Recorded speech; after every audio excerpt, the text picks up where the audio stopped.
Number കിട്ടി.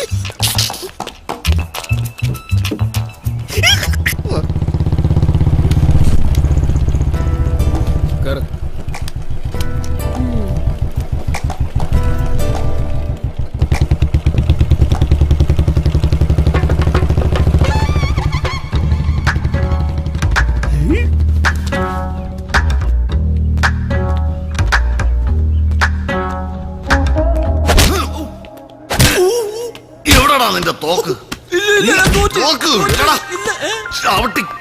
നിന്നെ. Hello, ആ ഇമ്രാഷിന്റെ നമ്പർ കിട്ടി. പോലീസോ? ഏത് പോലീസ്?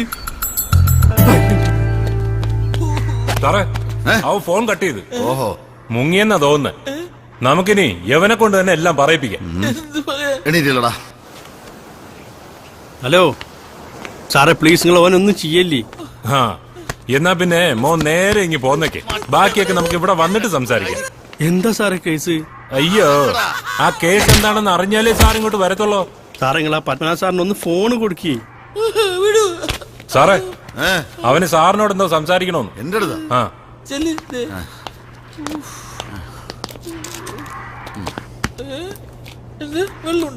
ആ, ഹലോ സാറ്, ഞങ്ങളല്ല സാറിനെ കൊല്ലാൻ നോക്കി. ആ റേംബോ ആണ്.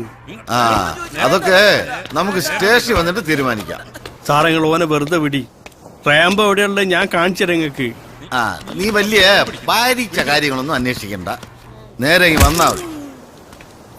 ഇയാളഞ്ഞിപ്പോ എന്ത് പറഞ്ഞു? അവൻ പിന്നെയും കട്ട് ചെയ്ത്.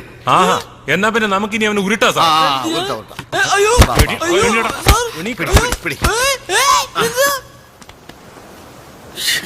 ആകെ പ്രശ്നമായല്ലോ. ഒരു വണ്ടി വരുന്നുണ്ടല്ലോ. പുറത്തിറങ്ങടാ, പുറത്തിറങ്ങ. ആരാ നീ? നീ ആരോടാ കളിക്കുന്ന അറിയോ? ഈ സൗത്ത് ഇന്ത്യയിലെ തന്നെ സൗത്ത് ഇന്ത്യ താക്കോലുണ്ടടാ.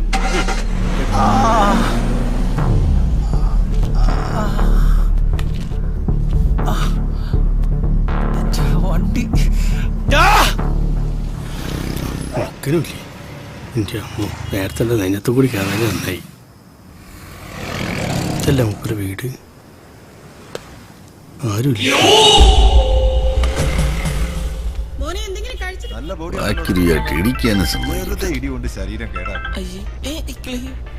ഹലോ സാറേ, നിങ്ങളെ മോനെ ഞാൻ പൊക്കാൻ പോവാ.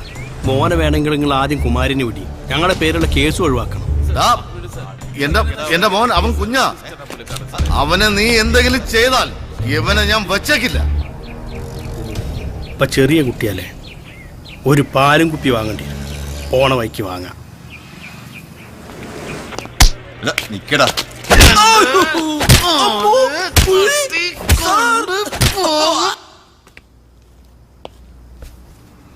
ഇവിടല്ല.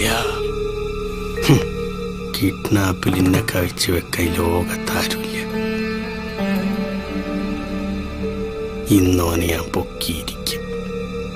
പടയപ്പ സാറിന്റെ മുന്നിൽ കൊടുത്തു.